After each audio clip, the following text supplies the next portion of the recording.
ఉన్న బంగారాన్ని విడిపించి ఆ రోజు ఆన్లైన్ రేటుకే మేము కొంటాం. Sharma gold company.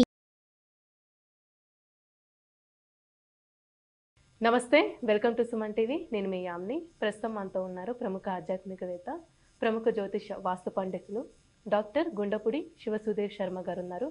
గురుగారితో మాట్లాడి మనకున్న సందేహాలను అడిగి తెలుసుకుందాం. నమస్కారం గురుగారు. శ్రీమాత్రే నమః. శ్రీ గురుభ్యో నమః.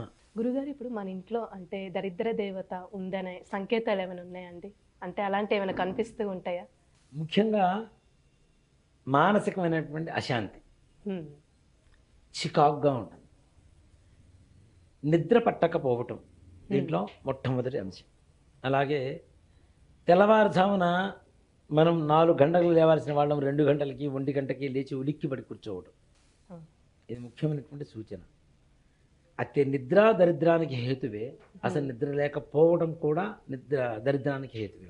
నిద్ర ఉన్నా లేకపోయినా అతిగా నిద్రపోకూడదు అలా అని చెప్పి మరి అసలు నిద్రపోకుండా ఉండే కూడా మనకు ఉండేటువంటి ఆరోగ్యం ఉంది ఉంటుంది కదా కదా కాబట్టి నిద్ర అలవాట్లు ఏవైతే ఉంటాయో ఆ మధ్యలో ఉలిక్కిపడి లేవటాలు, నిద్ర పట్టకపోవటాలు, ఇవన్నీ కూడాను దరిద్రానికి హేతువుగానే ఉంటాయి. అలాగే ఉన్నట్టుండి ఇంట్లో గాజు వస్తువులు పగిలిపోవడం, వాచీలు ఆగిపోయి ఉండడం, బ్యాటరీ అయిపోతుంది. చాలామంది అంటారు బ్యాటరీ అయిపోయింది నువ్వు చెప్పేది ఏంటి అని అంటారు. ఆగిపోయిన తర్వాత కూడా ఎన్ని రోజులకి దాని బ్యాటరీ తెచ్చి వేద్దాం అనుకుంటే అంగంతే వేరు. అవును, అంటే నీ కాలం ఆగిపోయిందిరా, నీకు దారిద్ర్యం పట్టిందిరా అనే. అలాగే అద్దాలు పగిలిపోయి ఉంటాయి, అయినా సరే వాటిని వాడుతూనే ఉంటారు. ఎక్కడైతే పగిలిపోయిన అద్దంలో మనం ముఖాన్ని మనం ప్రతిబింబించేలా చేస్తూ ఉన్నామో, మీరు పగిలిపోయిన అద్దంలో చూడండి 2 భాగాలు కూడా కనపడుతూనే ఉంటాం కదా. అవును, 2 భాగాలు 3 భాగాలు పగిలిపోయింది. ఆ 3 భాగాలు కూడా మన రూపం ప్రతిబింబిస్తుంది. అక్కడ నీ మనసు లేదు, నువ్వు ఒక్కడివి కాదు, నీలో ఇంతమంది ఉన్నారు, ఇన్ని దారిద్ర్యాలు ఉన్నాయి, ఇన్ని రకాల ఆలోచనలు ఉన్నాయని చెప్పి తెలియజేయడమే దారిద్ర్యానికి హేతు అవుతుంది. సంకేతం అంటే అద్దంలో అన్ని రకాలుగా అంతే కదా. అలాగే దేవుడు దీపారాధన చేస్తూ ఉంటాం. చేసినప్పుడు ఒత్తి అయిపోతుంది, ఆగిపోతుంది. పూర్తిగా దీపారాధనలో ఉండేటువంటి ఒత్తి కూడా కాలిపోతుంటుంది. ఒత్తి కూడా కాలిపోయి మొత్తం ప్రమిద మొత్తం నల్లగా తయారవుతుంది లోపల కుంది. అది కూడా దారిద్ర్యానికి హేతు. కొన్నిసార్లు మనం వెలిగించినా కూడా అంటే ఎంత మంచిగా అది వెలగదు, ఆగిపోయింది సగంలోనే. మనం వెలిగింది కదా అని పక్క వచ్చేస్తాం. నూనె మాత్రం అట్లానే ఉంటుంది, ఒత్తి అట్లానే ఉంటుంది, అది మాత్రం వేసినట్టే ఉంటుంది, ఏ గాలి రాకపోయినా. ఇక్కడ ఇలాంటివి ఏంటి అంటే ముఖ్యంగా ఏదైతే మనం దీపారాధన భగవంతుడి దగ్గర చేస్తూ ఉంటామో అలాంటివి నెగిటివ్ ఎనర్జీ ఇంట్లో ఉండడం ద్వారా తప్పనిసరిగా ఇలాంటివి జరుగుతుంది. అలాగే ఇంట్లో పరిశుభ్రత లేకుండా ఇష్టం వచ్చినట్టు బద్ధకం వస్తుంది చూడండి. ఒక 10 రోజుల తర్వాత చేయాల్సిన పనిని అవకాశం ఉంటే వాళ్ళు చేసుకుంటూ వెళ్ళిపోతాం మనం. 10 రోజుల క్రితం చేయవలసినటువంటి పని కూడా వాటి వరకు కూడా చేయట్లేదు అంటే దరిద్రమే. అంతే కదా. 10 రోజుల తర్వాత చేయాల్సిన పనిని ఇవాళ చేస్తున్నప్పుడు, చేయగలిగినటువంటి శక్తి ఉన్నప్పుడు చేయకుండా మానేసి 10 రోజుల క్రితం ఎప్పుడో చేయాల్సినటువంటి పనిని కూడా చేయకుండా మానుకోవడం అనేది దానంత దరిద్రం ఇంకోటి ప్రపంచం ఇంకోటి ఏది ఉండదు ముఖ్యంగా. అలాగే గుమ్మడికాయ పెడుతూ ఉంటారు ఇంటి ముందు దిష్టి దోషాలకి. అది మొత్తం కారిపోయి నీరు మొత్తం కారిపోతూ ఉంటుంది, చివరికి కుదిర్చుకుపోతుంది. ఇది కూడా దారిద్ర్య దేవత ఇంట్లోకి రాబోతుందని చెప్పడానికి ఒక నిదర్శనం. అంటే అది దిష్టి పోవడం కాదండి. దిష్టి పోవడం కాదు, ఎక్కువగా ఉంది, ఎక్కువగా అది కూడా తట్టుకునేంత దిష్టి ఉంది. దిష్టి పోవడం కాదు, దిష్టి పోవడం కోసం కడతాం. అదేంటి గుమ్మడికాయలు ఉండేటువంటి శక్తి ఏంటంటే ఎంత గాలి వచ్చినా సరే పీల్చుకుంటుంది తప్పితే దానికి వేరే రకమైనటువంటి ఇది ఉండదు. కేవలం గాలి కంటే కూడా ప్రమాదమైంది ఎవరు అంటే మన దృష్టి, నెగిటివ్, అవి కూడా. అలాగే దేవతా పటాలు పగిలిపోతూ ఉంటాయి. అలాంటి పగిలిపోయిన వాటికి పూజ చేయటం, అలాంటి వాటిని అట్లానే ఉంచుకోవటం ఇంట్లో, అవి కూడా దారిద్ర్యానికి హేతు. చాలామంది చేయో ఒక బొమ్మ ఉంది, మట్టి బొమ్మ అనుకుందాం, అది చేయి ఇరిగిపోతుంది, దాన్ని అంటిస్తాడు ఒక సైంటిస్ట్ లాగా. పోతే బొమ్మే కదా, పక్కన పడేసే.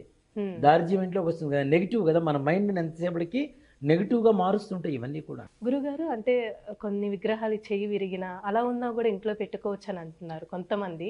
ఇళ్లల్లో పనికిరాదు, ఇళ్లల్లో ముఖ్యంగా పనికిరాదు. అలానే పూర్వీకులు ఇప్పుడు విశాఖపట్నంలో మహాలక్ష్మి అమ్మవారు ఉంటుంది, మహాలక్ష్మీదేవి చెయ్యి ఉండదు.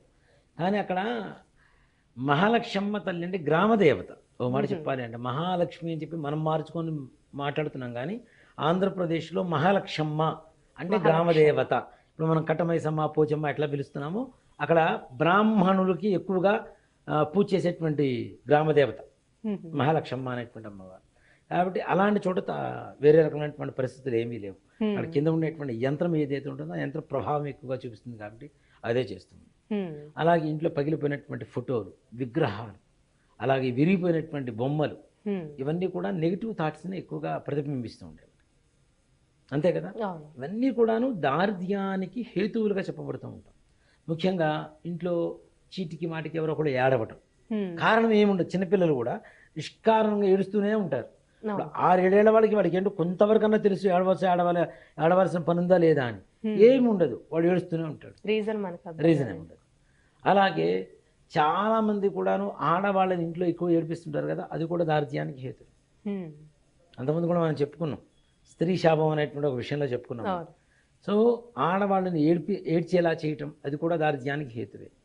అలాగే భర్త బయటికి వెళ్తున్నప్పుడు కానీ ఇంకెవరైనా ఇంట్లోంచి బయటికి వెళ్తున్నప్పుడు మన వాళ్ళు ఎక్కడికి వెళ్తున్నావు, ఏ పని మీద వెళ్తున్నావు, ఎప్పుడు వస్తావు, ఎవడి పనికి అదంతా అయిపోయినట్టు.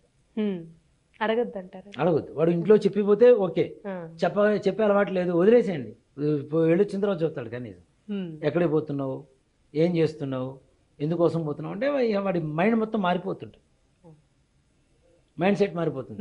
అక్కడ పోయిన తర్వాత ఆ పని మీద ఏకాగ్రత చూపించలేడు, పని కాదు.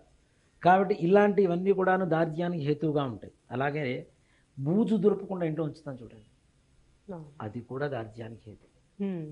బూజు దులుపం, ఇల్లు సరిగా చిమ్మపోతే లక్ష్మీదేవి ఎక్కడ ఉంటుందమ్మా? అలక్ష్మీనే కదా. ఎక్కడైతే పరిశుభ్రత ఉంటుందో అక్కడ లక్ష్మీదేవి ఉంటుంది. మనమే ఉన్నాం కదా, అలాంటిది అమ్మవారు ఎట్లా ఉంటుంది శుభ్రంగా లేని చోట? ఇక్కడ కొంతమంది మెంటాలిటీ ఉంటుంది. ఎలా ఉంటుందంటే పక్కింట్లో పోతే మాత్రం నీట్గా ఉండాలి, లేకపోతే అబ్బే మేము ఉండం ఇట్లాంటి చోట అంటారు. వీళ్ళ ఇంటికి వచ్చి చూసుకుంటే మాత్రం మొత్తం దరిద్రమే ఉంటుంది. అలానే తాగి పడేసిన ఈ వాటర్ బాటిల్స్ కానివ్వండి, ఈ విరిగిపోయిన గ్లాసులు కావచ్చు, స్టీల్ ఇట్లాంటివి కూడా విరిగిపోతుంటాయి కదా, పగిలిపోతుంటాయి కదా, అలాంటి గ్లాసులు కావచ్చు. అలానే చీపుర్లు చాలా మంది ఏదో దాచిపెట్టుకుంటుంటారు, దాచిపెట్టుకుని దాన్ని ఇంకో చోట ఎక్కడైనా వాడొచ్చేమోనని. ఎప్పుడైతే చీపురు ఎరిగిపోయిందో దాన్ని శుక్రవారం, మంగళవారం, ఆదివారం కాకుండా బయటపడేయడం బెటర్. అలాంటివి ఇంట్లో పెట్టుకోవటం. ఈ అట్టపెట్టెలు ఉంటాయి, అదేదో కోట్ల రూపాయల ఆస్తే కొంతమందికి. ఆ వ్యాపారం చేసే వాళ్ళకి ఆస్తి, కానీ నీకేముంటుంది? అవి మాత్రం మడిచి చక్కగా పెట్టుకుంటాడు అవి. దాంతోపాటు ఈ మధ్యకాలంలో ఎక్కువగా నేను చేస్తున్నది కవర్స్, ఈ పాలిథిన్ కవర్స్ ఉంటాయి కదా, అవి దాచిపెట్టి దాంట్లో ఏదో ఒక చిన్న పండు ఉండేటువంటి ఒక కవర్ ఎప్పుడో లోపలికి వెళ్ళిపోతుంది. ఈ కవర్లు మొత్తం వాసన కొడుతూ ఉంటాయి. దానివల్ల బ్యాక్టీరియా పెరుగుతుంది కదా, ఇంట్లో రోగాలు పెరుగుతాయి కదా. రోగాలు పెరుగుతుంటే దారిద్ర్యం పెరుగుతున్నట్టే కదా. అలాంటివి కూడా ఎక్కువగా దాచిపెట్టడం ముఖ్యంగా. ఇలాంటివన్నీ కూడా ఎప్పుడైతే గడపకి పసుపు కుంకుమ రాయకుండా మనం పెడుతున్నామో అక్కడ కూడా బ్యాక్టీరియా, ఫంగస్ మొత్తం స్టార్ట్ అయిపోతుంటుంది. ఇవన్నీ కూడాను దారిద్ర్యానికి హేతువులుగా చెప్పబడుతుంది. అలాగే భార్యాభర్తలు ఇంట్లో చీటిమాటికి కొట్టుకోవటం, పిల్లల్ని తిట్టడం. పిల్లల్ని కూడాను బ్రాహ్మణ తిట్లని చెబుతుంటారు ఎక్కువగా, దరిద్రం, మోహందాన ఇట్లాంటివి కొన్ని ఎక్కువగా. అంటే వీళ్ళు ఎక్కువ బూతులు మాట్లాడరు కాబట్టి ఇట్లాంటివి వాడుతూ ఉంటారు. కాబట్టి ఇలాంటి చీటిమాటికి పిల్లల్ని తిట్టడం, ఇంటి ఇల్లాలు ఇట్లా జుట్టు విరబోసుకొని తిరగటం, బొట్టు లేకుండా తిరగటం, చిరిగిన వస్త్రాలు కట్టుకొని భర్తకి అన్నతమ్ములకి కనపడటం, ఇవన్నీ కూడాను దారిద్ర్యానికి హేతువులనే చెప్తాం తప్పనిసరిగా. కాబట్టి ఇవన్నీ పోవాలి అంటే ఇవన్నీ లేకుండా ఉండాలి. ఇల్లు మొట్టమొదటిగా పరిశుభ్రంగా ఉండాలి. ఇవన్నీ లేకుండా ఉంటేనే మన ఇంట్లో కూడా మంచిగా లక్ష్మి. అందుకనే లక్ష్మీదేవి అష్టోత్తరంలో శుభాయే నమః, శుచియే నమః అని చెప్పి, శుచి అంటే శుభ్రత కదా. ఎక్కడైతే శుభ్రత ఉంటుందో అక్కడ లక్ష్మీదేవి తాండవం చేస్తుంటుంది. ఇలాంటివి లేకుండా చూసుకోవడం అనేది ఉత్తమమైనటువంటి మార్గం. చాలా చక్కగా తెలియజేశారు గురుగారు. ధన్యవాదాలు. శ్రీమాత్రే నమః. శ్రీ గురు విశ్వ